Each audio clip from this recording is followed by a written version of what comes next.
Mereka yang ditahan ini terdiri daripada warga negara Bangladesh, Nepal, Indonesia, Pakistan dan India.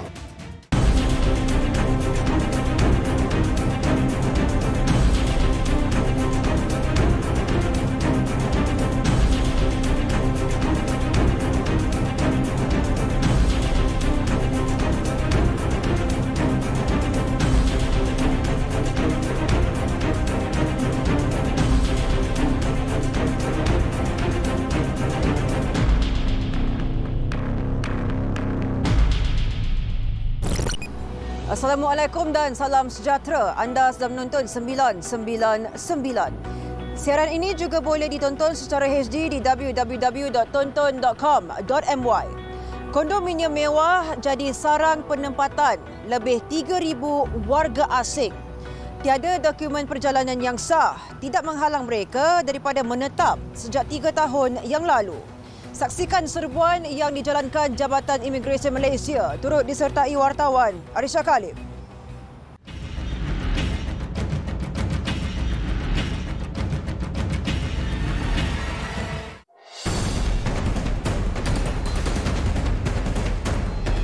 Susulan aduan orang awam mengenai kehadiran pendatang asing tanpa izin parti yang menghuni di sebuah kondominium mewah di tengah ibu kota mendapati lebih 3,000 warga asing dikesan.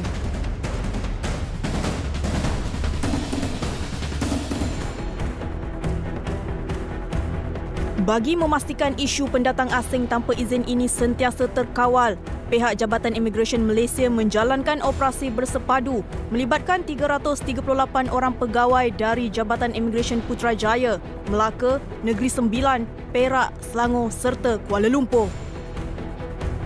Turut dibantu 11 orang pegawai dari Jabatan Pendaftaran Negara dan 10 orang anggota dari Angkatan Pertahanan Awam Malaysia.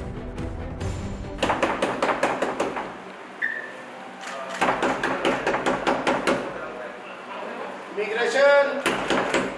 Keluar sini, kumpul sini, kumpul sini. Bangun. Pasport. Bangun, pasport. Salam dulu, salam. Pasport ada mana pasport? Company. Dulu itu sama pos simpan. Saya nak dokumen dia saja. Semua anak ke? Ya. Ini saya, Syahal. Ini isteri ya? Anak berapa orang? 2 orang. 2 orang. Yang lelaki tu dalam tu? Dengan menantu. Minta saya nak cek. Boleh.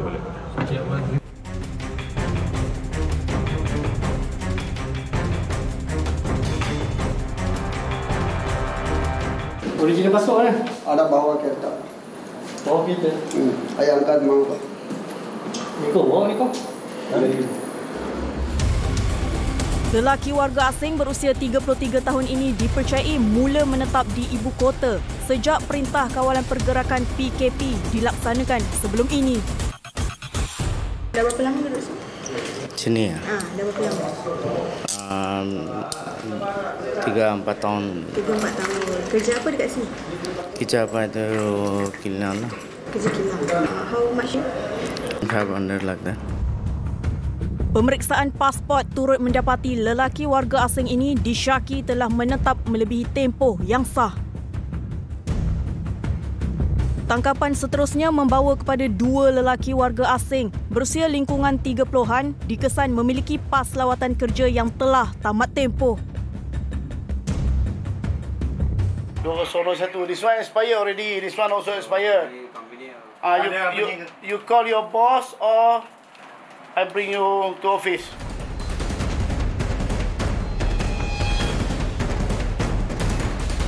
Berapa lama sudah ada di sini? Ini 8 tahun lebih. You ada pas tak kerja kedai baju? Ada, saya ada itu. Saya masuk Kualing kan. Ada visa tapi itu ada saya tahu, tapi you ada pas kerja kedai baju. Apa pun kita kena semak dulu dokumen dia orang dan juga kesahihan berdasarkan database immigration. Itu yang paling penting. Kalau mereka didapati dokumen lengkap, teratur, kita akan lepaskan. Dalam pada itu, kedua-dua bangunan kondominium setinggi 37 dan 42 tingkat itu dipenuhi warga asing yang rata-rata ditempatkan purata 8 orang di setiap unit rumah berkenaan. Semakan lanjut turut mendapati sewa bulanan bagi setiap seorang warga asing mencecah sehingga RM500. This is my friend. He new come only 1 month. Don't do anything. That's why I come, bro. You rent house here? My friend house. This is your friend's house? My friend new Your come. friends rent here? How much he rent here? Monthly 500. Monthly 500? Yes. You here work as a? No job, only room, Eastern Way. You only stay here but no job? No job. Boss speaking, visa okay, your job. When you have your visa, so you can start your work here. Seramai 136 pendatang asing tanpa izin telah berjaya ditahan pada operasi jam 1 pagi ini yang dipercayai telah melanggar undang-undang di bawah Akta Immigration 1959 Palang 63 dan mereka semua akan dihantar ke depo Immigration Semenyih bagi siasatan lanjut.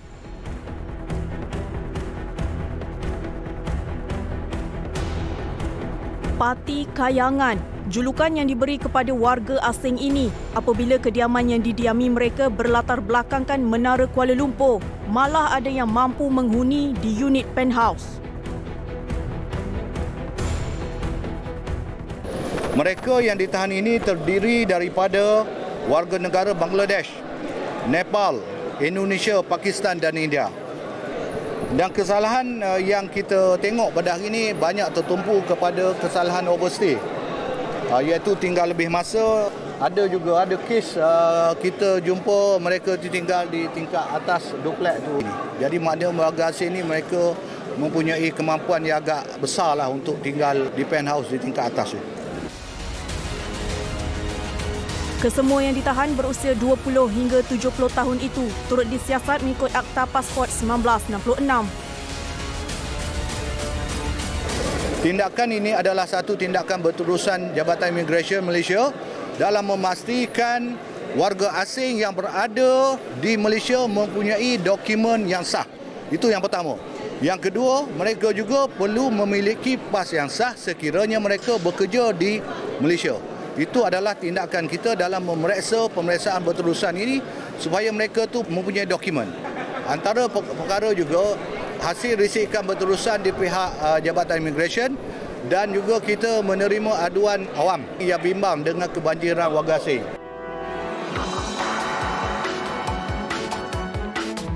Bermula Januari sehingga Oktober 2023, Jabatan Imigresen Malaysia turut merekodkan hampir 50,000 warga asing berjaya ditahan menerusi lebih 7,000 operasi dijalankan di seluruh negara.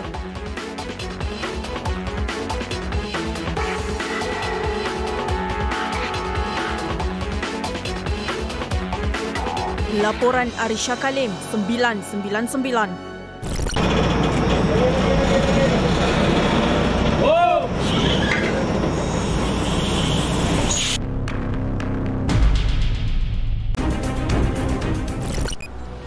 Bas kilang dan lori lebih muatan terus dipantau bagi memastikan keselamatan pengguna jalan raya yang lain.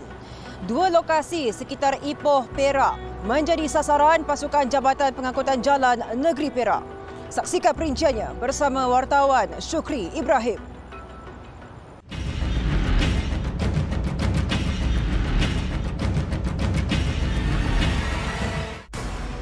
Kemalangan melibatkan kenderaan khas yang membawa pekerja seperti van dan bas antara perkhidmatan yang diberi perhatian pihak Jabatan Pengangkutan Jalan JPJ. Pemantauan ke atas perkhidmatan ini dibuat secara berkala bagi menjamin keselamatan para pekerja atau penumpang. Susulan itu juga, Jabatan Pengangkutan Jalan Negeri Perak bertindak menjalankan 2 operasi secara serentak bagi memantau kenderaan pekerja dan penguatkuasaan ke atas lori perdagangan lebih muatan. Sebelum operasi dijalankan, taklimat kepada anggota terlibat telah diberikan bagi memastikan sasaran operasi berhasil. Taklimat diketuai Pengarah JPJ Negeri Perak Muhammad Yusof Abustan bersama Ketua Bahagian Penguatkuasaan Mir Khairul Hafizal Mir Idris. Tayar haus, strobe light, cermin retak lebih 27 cm, dan lain-lain kesalahan teknikal yang sering kita jumpai di lapangan. Saya mohon tuan-tuan semua ambil tindakan. Tepat jam 6 petang, kesemua anggota bergerak ke lokasi sasaran. Kita menumpukan kepada kenderaan perkhidmatan awam dan kenderaan barangan lah. Untuk petang ni, saya telah setkan tim JPJ Perak untuk buat penguasaan ke atas bas kilang dan juga van kilang. Dekat sini kita akan tengok nanti, sebentar nanti kita akan buat samakan sama ada van ni dan bas ni ada permit tak ada permit. Itu yang pertama. Yang kedua, kita akan semak sama ada dia ada lesen PSB, vocational. Dan lain-lain tu kita akan tengok dari segi teknikal dan juga kesalahan-kesalahan ni lah dari segi tatah laku ni lah, pemandu tu lah sendiri. Original lagi lesen. Ini bawa original. Sebab minggu lepas pun masa kami di Cembur pun kami beritahu kena bawa original. Macam mana saya mau tahu original tak original? Mau cek. Operasi dijalankan di kawasan perindustrian Manjoy ketika waktu puncak bagi mengesan kenderaan pekerja yang gagal mematuhi syarat. Ciri keselamatan antara fokus utama anggota JPJ ketika menjalankan pemeriksaan bagi memastikan pengusaha van atau bas lebih bertanggungjawab terhadap penumpang. Dalam operasi ini juga, pihak JPJ dengan kekuatan seramai 30 anggota perlu menjalankan pemeriksaan secara sistematik bagi mengelak berlakunya kesesakan di lokasi sekatan jalan. Pemeriksaan peralatan keselamatan tambahan turut dilakukan bagi memastikan ianya mampu berfungsi jika berlaku sebarang kecemasan. Pemandu bas pekerja ini disaman kerana didapati hanya memakai selipar ketika mengendalikan kenderaan. Lupa pakai. Selalu pakai lah. Selalu macam pakai macam ni. Memang hari-hari ambil orang kerja sini. Ya. Berapa kali ulang alik? 4 kali. 4 kali? Satu hari 4 kali? Pagi 2 kali, petang 2 kali. Okey. Ramai yang naik lah. Dalam 6 hingga 7 orang. Tapi yang lain semua okey lah. Okey lah. Cuma kasut je lah tak pakai. Kali pakai lah. Okey.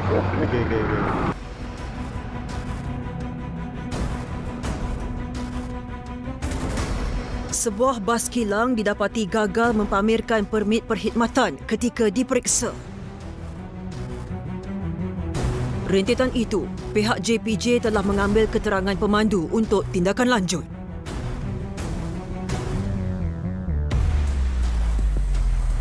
Sebuah kenderaan ini didapati tiada permit untuk berurusan untuk mengambil pekerja kilang dan notis telah dikeluarkan untuk pemilik hadir bersama permit yang sah untuk mengesahkan yang kenderaan ini boleh beroperasi di jalan raya. Beberapa notis dan saman dikeluarkan dalam operasi ini dan operasi berakhir pada jam 8 malam. Anggota JPJ dan kru 999 kemudian bergerak ke lokasi kedua bagi memantau kenderaan lebih muatan.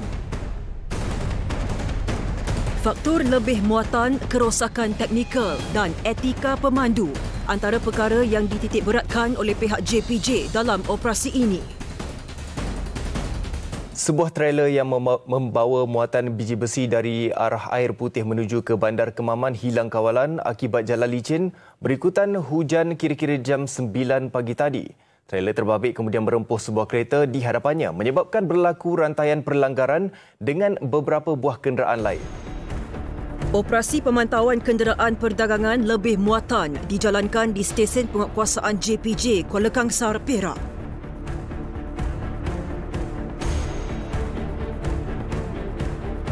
Kru 999 turut mendapat penerangan daripada pemeriksa kereta motor AB29 Muhammad Saiful Redwan Abdul Hafiz mengenai proses pemeriksaan yang dijalankan.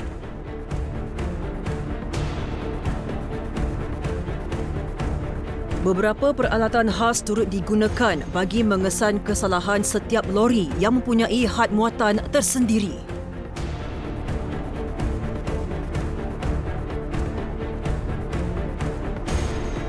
Operasi bermula tepat pada jam 11 malam.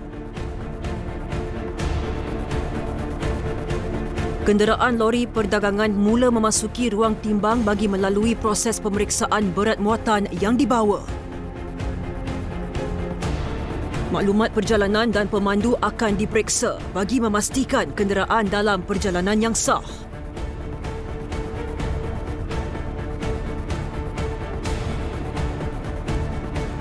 Penggunaan alat timbang mudah alih bersama aplikasi yang tersedia dapat membuat pengiraan yang tepat mengikut jenis lori yang ditimbang.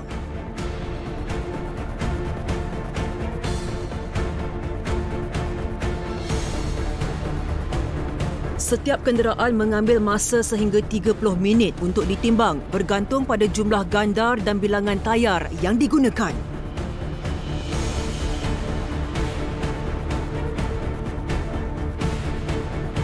Setiap maklumat diproses oleh juru teknik stesen timbang bagi mendapatkan keputusan yang tepat.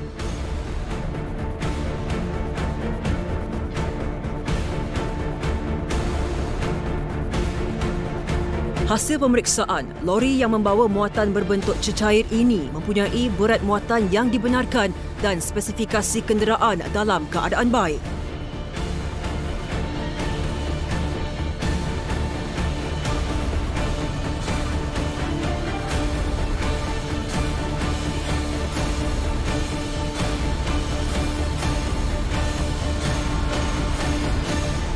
Hasil daripada pemantauan operasi JPJ atas kenderaan perdagangan pada hari ini, sebuah lori yang mempunyai berat 10% hingga 34.9% ke atas akan dikompaun sebanyak RM300 kepada pemandu dan juga RM300 kepada pemilik kenderaan tersebut.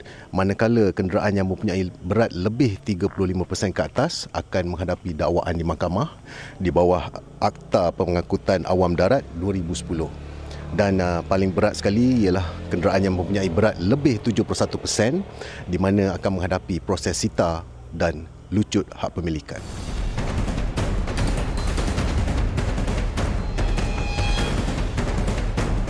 Operasi diteruskan dan kenderaan perdagangan bersaiz kecil mula memasuki stesen timbang ini.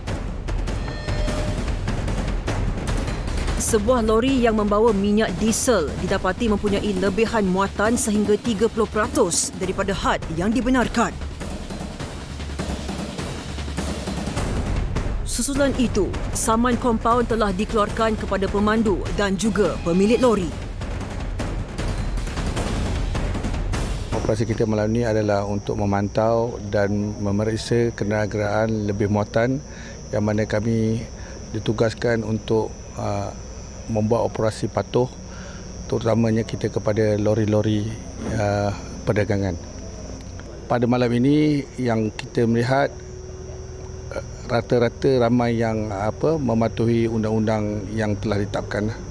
Untuk Ops Patuh Khas 2023 Negeri Perak, jumlah kenderaan yang telah diperiksa adalah sebanyak 23,567 buah kenderaan dan telah menyita sebanyak 36 buah kenderaan dan sebanyak 5,924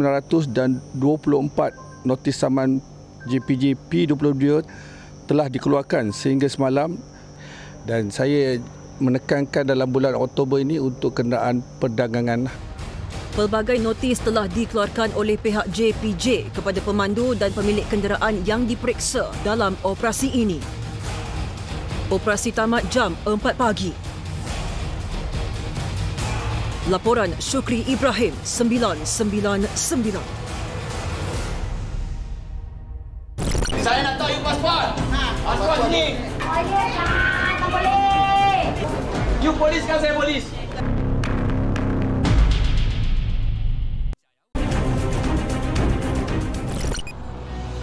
Gelang magnet berlampu sebagai tanda nilai tips yang perlu dibayar oleh pelanggan.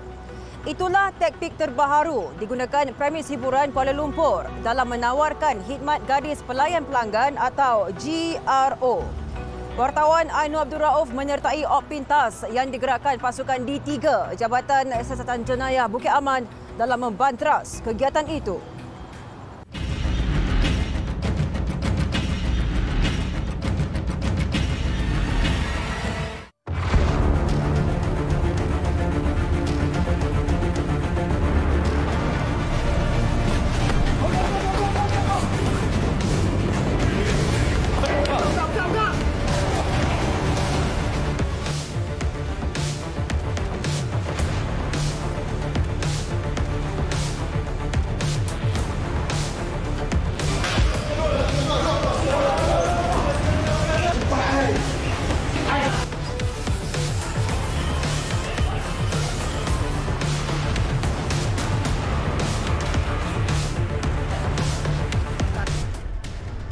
Menurut laporan Pemerdagangan Manusia 2023 dikeluarkan Jabatan Negara Amerika Syarikat USTIP, Malaysia kini berada dalam senarai pemerhatian tahap 2. Ekoran didapati belum memenuhi kriteria sepenuhnya di bawah Akta Perlindungan Mangsa Pemerdagangan dan Keganasan 2000 TVPA.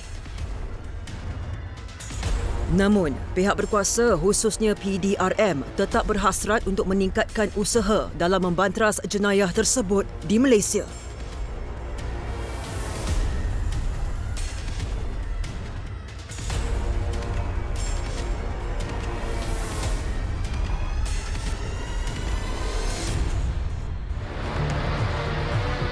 Hasil risikan, sebuah pusat hiburan sekitar Kuala Lumpur digempur. Cawangan Anti Pemerdagangan Orang dan Penyeludupan Migran D3, Jabatan Siasatan Jenayah Bukit Aman selepas disyaki menawarkan khidmat gadis pelayan pelanggan atau GRO warga asing.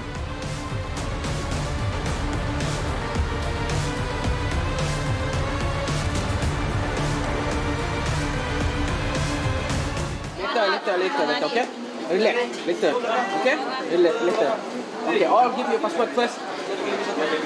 Passport please. Passport. Then you go toilet, okay? I finish all this and then you go toilet. Saya nak tahu you passport. Passport sini. Oh, orang tanya IC tadi. Tunggu sana. Yang ada IC perempuan sini. IC semua sini perempuan. Yang mana ada IC? IC keluarkan IC. IC kita asing kat sana. Mana IC? Kira berapa banyak Thailand? Indonesia ada 2. Sana satu lagi. You polis kan saya polis.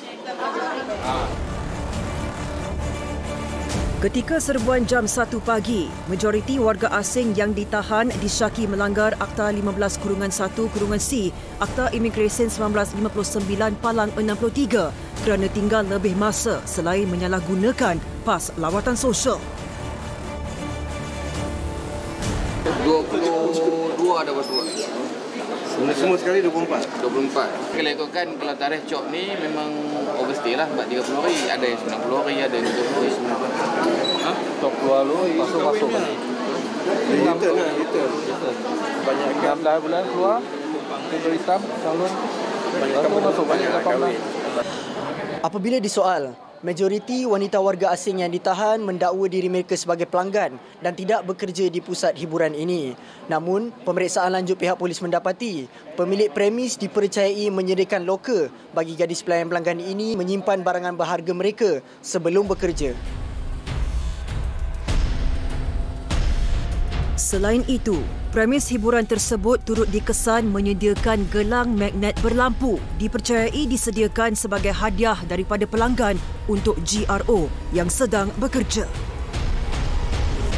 Dia pakai gelang. Oh, gelang. Gelang ni adalah tip. Macam dulu dia orang pakai kalung bunga. Okey. Sekarang dia tak guna MO tu lagi. Sekarang dia orang pakai MO, dia gunakan stiker dan juga benda ni. Inilah yang menentukan nilai harga. Inilah yang menentukan nilai harga dia. Tip banyak. Ini sepatutnya biasa ada warna merah, warna biru, warna kuning. Oh, okey. Gantung pada color lah. Biasa 100, 500, 1000. Maksimum? 1000. Wanita warga tempatan berusia 52 tahun ini antara 29 individu yang ditahan dan dipercayai bekerja sebagai mami di pusat hiburan terbabit. Saya datang minum saja. Datang minum saja. Berapa kali datang sini? Tak sampai 3 kali lah. 3 kali. Itu perempuan Thailand siapa punya jaga? Itu perempuan Thailand. Siapa perempuan Thailand? Itu perempuan semua Amoy. Saya tak tahu. Saya datang sini minum sajalah tuan. Iya ke? Betul. Saya bukan mami sini. Itu perempuan Thailand macam mana bayar gaji dia? Betul, saya bukan mami sini. Betul. Saya tak akan tipu. Buat apa saya tipu dengan tuan? Tapi dia orang semua cakap dia jaga sama. Saya bukan mami sini. Saya bukan mami sini. Tapi you selalu di sini? Tak ada selalu. Hari-hari ada sini? Tak ada hari-hari sini lah. Saya punya orang ada sini lah. Tak ada hari-hari sini lah. Operasi bersepadu yang disertai seramai 5 pegawai dan 19 anggota bahagian D3 Jabatan Siasatan Jenayah Bukit Aman turut dibantu 10 anggota bahagian anti maksiat, perjudian dan kongsi gelap D7 serta 3 anggota Majlis Anti Pemerdagangan Orang dan Anti Penyelundupan Migran MAPO. Pemeriksaan terhadap pelanggan yang mempunyai tatu yang disyaki ahli kongsi gelap turut dijalankan. Tak, ini sama tolonglah tuan. Tu sempatlah, tolonglah. Saya sekarang bye-bye dulu rumah lah. Ini baru keluar. Tak ada ikan, tak ada lah. Sempatlah, tak ada lah. Bukan koin lah, tolonglah tuan. Tak ada, tuan. Tolonglah tuan. Jangan. Ini semua berapa tahun tuan. Ini gajah. Tak ada lah tuan, ini bukan koin lah tuan. Apa ini ke apa? Tadi pihak? Tuan, tolonglah tuan, tak saya mangsa lah tuan. Serbuan yang diketuai Pegawai Turus D3 JSJ Bukit Aman DSP Basirun Abdul Karim turut dikejutkan dengan tindakan seorang pelanggan yang disyaki cuba menghalang anggota polis yang sedang bertugas. Ya, you ikutlah cakap orang dulu. Tak apa, bagi orang kerja kerja. Kau ini bukan masa untuk minum, okey? Bagi kerja sama, orang tengah respect orang. Itulah minta. Bukan saya tak tahu abang cakap. Saya sudah bagi saya. Tak apa, pergi dulu sana. Menurut Ketua Penolong Pengarah D3 Atip Som, Jabatan Siasatan Jenayah Bukit Aman, Senior Assistant Commissioner Fadil Marsus, seramai 29 individu termasuk 22 wanita warga asing telah ditahan dalam operasi tersebut.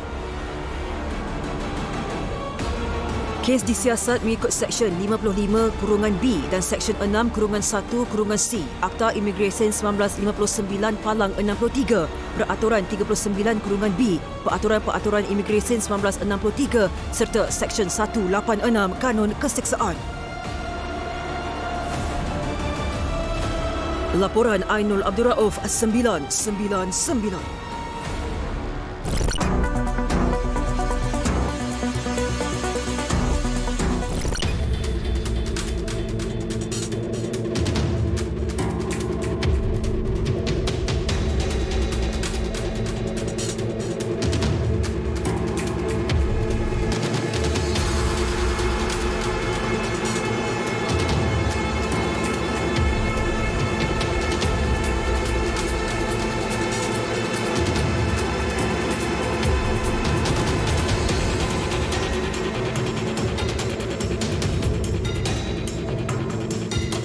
Sebuah video berdurasi 15 saat dipercayai cubaan ragut tular di media sosial.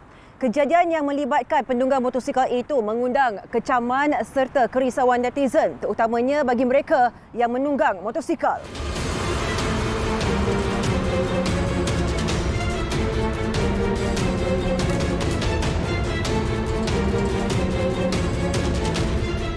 Abang sebagai seorang rider melihat video macam tu, orang tu hampir hilang nyawa dia. Apa perasaan sebab abang atas jalan raya setiap hari? Kalau boleh janganlah buat macam tu dekat orang, buat nayakan orang. Kalau apa perasaan kalau nyawa orang tu dah tak ada, lagi sakit. Kasihan orang-orang tu. Nasihat saya jangan buat macam tu lagi lah. Kalau boleh hubungi polis, hubungi ambulan, kita tolonglah mangsa tu. Jangan biarkan mangsa macam tu. Kalau boleh, kita pun sama manusia juga. Nasihat saya kalau boleh janganlah pakai beg silang ke beg yang menjadi tumpuan lah dekat orang kan. Letak barang tu kat tempat yang selamat macam kat bakul ke. Kalau boleh jangan yang terdedah lah yang orang nampak kan. Sebab kita tak tahu sekarang bahaya kan. Jangan pakai barang-barang yang menjadi tumpuan orang-orang yang macam tu lah. Mangsa dilaporkan mengalami kecederaan di bahagian badan, manakala motosikalnya pula mengalami kerosakan. Namun, kemalangan yang berlaku sepintas lalu itu dikatakan boleh menyebabkan kemalangan maut.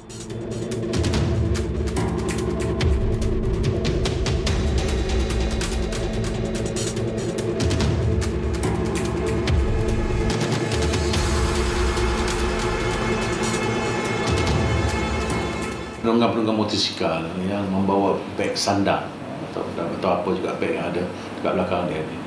Rasa kena berhati-hatilah sebab kemungkinan bukan saja berlaku kepada mangsa hari itu, mungkin yang lain juga akan berlaku sebab itu dah jadi contoh dah. Mungkin akan ikut pada orang lain juga akan lakukan perkara yang sama. So jadi untuk prevent benda tu, bagi mereka yang buat beg itu supaya tidak lagi menyandang beg mereka seperti itu, letak sandang ataupun letak di belakang. Mungkin dia buat ada kompartmen beg, ada motor yang ada kompartmen, letak kat dalam beg, letak kat dalam tersebut. So safe. Tak senang lah awak nak ragut, nak tarik, nak jatuhkan. Terutamanya orang wanita yang suka bawa beg kan, beg tangan dan sebagainya itulah. Itu ya. Keselamatannya ialah letakkan beg dalam supaya tidak dilihat oleh siapa-siapa beg tersebut. Kerana itu adalah berkemungkinan peragut-peragut akan cuba untuk melakukan ragut ataupun lain-lain kejadian yang tak diinginilah berlaku. Tapi cederaan ini bukan saja cedera, tapi mungkin akan mendatangkan kematian juga sebab jatuh, mungkin kereta akan datang langgar dia, mungkin tentak kat batu dan kepala dan sebagainya, boleh cedera dan boleh buat kematian. So ini satu jenayah di jalan raya ataupun kemungkinan adalah modus operandi pembuli-pembuli jalan raya. Siasatan masih dijalankan dan pelaku masih diburu untuk membantu siasatan.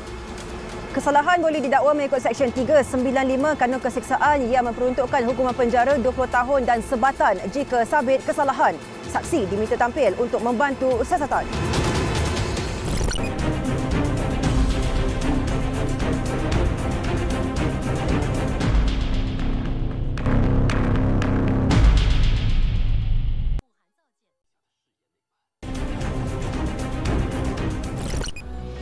Gara-gara kecuaian individu lain, mangsa yang terbabit dalam kemalangan yang melibatkan 2 kenderaan maut dan cedera parah. Saksikan perincian nahas di Kuala Kubu Baru, Selangor dalam tragedi 999 malam ini.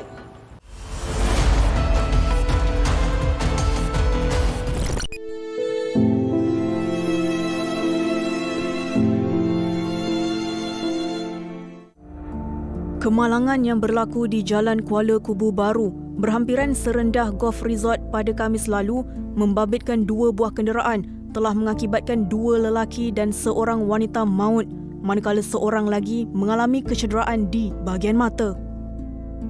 Kejadian dikatakan berpunca daripada kecuaian pemandu salah sebuah kereta yang terlibat sehingga bertembung dengan kenderaan lain. Kenderaan jenis Azia yang dipandu mangsa iaitu Chan Kwai Hong 62 dan Su Yok Siu 53 dipercayai menghala dari arah Serendah ke Batang Kali cuba mengelak Protonwira yang memintas kenderaan di hadapannya dari arah bertentangan. Rentetan itu, kenderaan dipandu Chan melanggar bahagian kanan Protonwira lalu berpusing sebelum dilanggar kenderaan jenis Toyota yang dipandu oleh Roshiat Lemon 68 dan seorang lagi penumpang.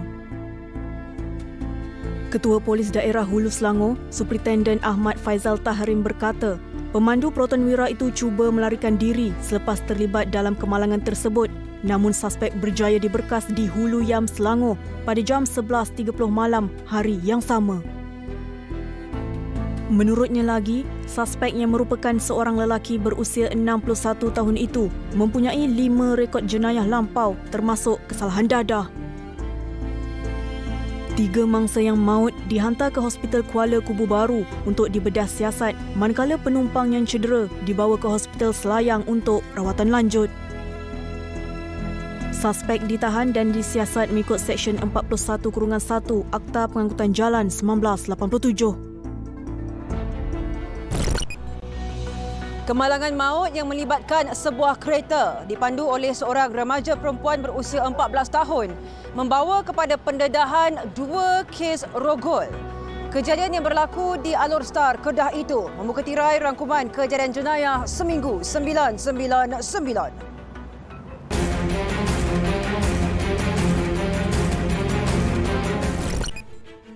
Polis membuka kertas siasatan mengikut Seksyen 376-1 Kanun Keseksaan terhadap seorang remaja perempuan berusia 14 tahun yang disyaki menjadi mangsa rogol oleh 2 orang lelaki. Pendedahan tersebut terbongkar selepas siasatan lanjut dijalankan terhadap remaja berkenaan yang memandu kereta tanpa lesen sehingga mengakibatkan kemalangan maut di Jalan Kuala Kedah 22 Oktober lalu. Susulan itu, seorang lelaki telah ditahan manakala usaha mengesan seorang lagi suspek masih dijalankan. Kes turut disiasat mengikut Seksyen 41-1 Akta Pengangkutan Jalan 1987 dan kini menunggu keputusan Timbalan Pendakwa Raya bagi pertuduhan di mahkamah. Seorang penoreh getah dipenjara 8 tahun dan denda RM3,000 di Mahkamah Session Kuala Kangsar selepas mengaku bersalah atas pertuduhan cuba membunuh seorang anggota polis 25 Oktober lalu. Tertuduh Muhammad Saidi Cik Omar, 31 tahun, didakwa cuba melibas sebilah kapak di bahagian kepala dan lengan mangsa iaitu Korporal Remy Abdul Rahman, 38 tahun, sewaktu optapis dijalankan di Felda Gersia Gerik sekitar jam 11.30 pagi 17 Oktober lalu. Kejadian tersebut berlaku selepas pemeriksaan terhadap tertuduh menemui sejumlah dadah jenis methamfetamin serta ganja di dalam poket seluarnya. Tertuduh dijatuhkan hukuman mengikut Seksyen 307 Kanun Keseksaan. Lelaki berusia 36 tahun dihadapkan di Mahkamah Session Ipoh atas 2 pertuduhan melakukan amang seksual fizikal terhadap seorang kanak-kanak lelaki berusia 12 tahun. Tuduh didakwa melakukan perbuatan keji itu di sebuah rumah peranginan dan sebuah vila di Pulau Pangkor, Manjung sekitar jam 10 malam hingga 12.30 malam pada 28 dan 30 Jun lalu. Kedua-dua pertuduhan dibaca mengikut Seksyen 14-A Akta Kesalahan-Kesalahan Seksual Terhadap Kanak-Kanak 2017. Bagaimanapun, tertuduh mengaku tidak bersalah atas pertuduhan yang dibacakan di hadapan Hakim Hilmiah Yusof. Mahkamah menetapkan 5 Disember sebagai tarikh sebutan semula kes. Pelbagai jenis dadah dan pil hayal seberat 370.8 kilogram dianggarkan bernilai 25.5 juta ringgit berjaya dirampas Jabatan Kasta Diraja Malaysia menerusi 3 operasi berasingan. Menurut Timbalan Ketua Pengarah Kastam Penguatkuasaan dan Pematuhan Datuk Sazali Muhammad, 3 kejayaan melibatkan sindiket pengedaran dadah antarabangsa dijalankan hasil serbuan sekitar Lembah Kelang pada 11 hingga 20 Oktober lalu. Siasatan mendapati sindiket menyembunyikan bahan disyaki dadah di dalam 2 buah kotak kayu yang diisytiharkan sebagai mesin bagi taktik mengaburi mata pihak berkuasa. Kes disiasat di bawah Seksyen 39B-1-A Akta Dadah Berbahaya 1952. Bekas ketua kampung dijatuhi hukuman penjara 15 bulan serta 8 sebatan oleh Mahkamah Magistrate Muar selepas mengaku bersalah menggunakan nama projek di bawah kendalian Baitumal Majlis Agama Islam Johor untuk menipu projek tidak wujud. Tertuduh Muhammad Nazri Buang, 47 tahun, didakwa melakukan penipuan ke atas seorang warga emas Faizal Awab, 71 tahun sehingga menyebabkan mangsa mengalami kerugian berjumlah RM20,660. Tertuduh membuat pengakuan itu selepas semua 8 pertuduhan yang dilakukan sepanjang Ogos hingga September lalu dibaca di hadapan Magistrat Fatin Dalilah Khalid. Kesalahan itu didakwa mengikut Seksyen 420 Kanun Keseksaan. Jika anda berdepan dengan sebarang panggilan yang cuba mengugut atau menimbulkan rasa cemas, abaikan. Elak skamer, jangan layan, don't respond. Terima kasih bersama kami sehingga ke penghujung rancangan. Jangan lupa untuk catch up semula siaran 999 di aplikasi tonton dengan memuat turun dan langgan sekarang. Kita jumpa lagi di minggu hadapan. Assalamualaikum dan selamat malam. Ingat, jenayah membawa padah.